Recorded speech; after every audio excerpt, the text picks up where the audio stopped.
For my culture learning experience, I took a little bit of a different approach.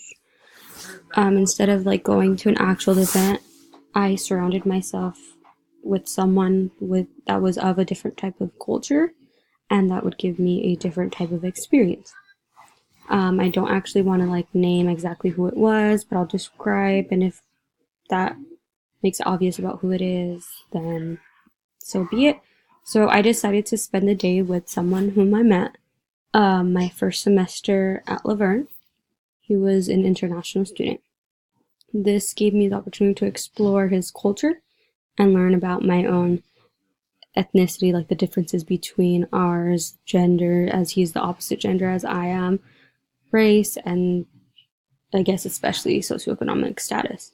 So he's an international student from Qatar. We definitely live different lifestyles and have different outlooks, I guess you can say. I'm a first generation college student. I attend the university on scholarships and even some loans.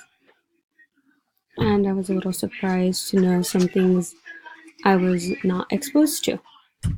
For example, one example of the first things that showed like great difference in our socioeconomic status was how like I showed up to meet him.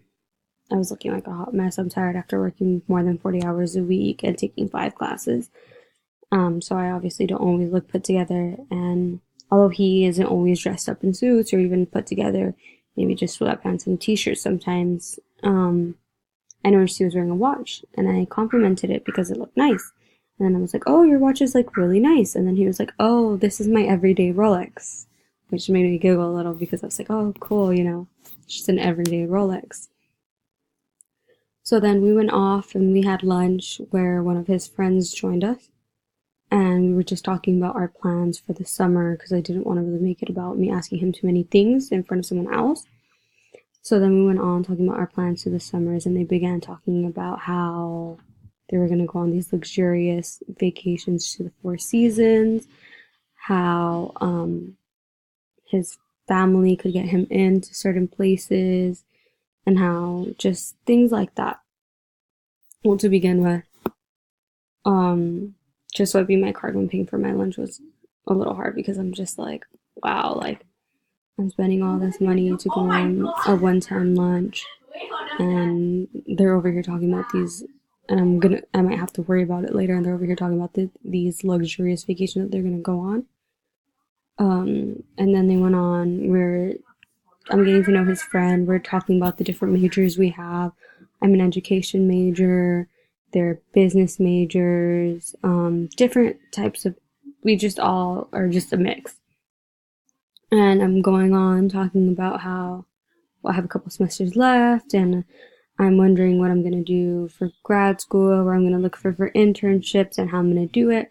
And then he goes on to talking about how his dad's the ambassador of Qatar, how he has a job set for him at the embassy as soon as he graduates. That's his job, and it's just something I really couldn't relate to. And then we went on, and that's when I began to get a little more personal and ask him about back home and his religion.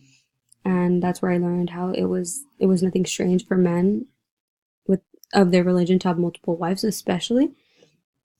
And that gave me a little bit of comfort within my own ethnicity as well as gender, because as a woman I definitely don't and would not feel comfortable being the one of many, especially when it comes to my husband. And I feel like, not to be stereotypical in a way, but when I see people of certain ethnicities, I'm sorry, or what ethnicity they appear to be, they're definitely treated different and stereotyped in many different ways. So although he looks like someone with money because of his name and his looks, which may be good and bad, like despite his status giving him that advantage, his religion will always bring him backlash and prejudice towards others, which is something that I would never wish upon someone. Thank you.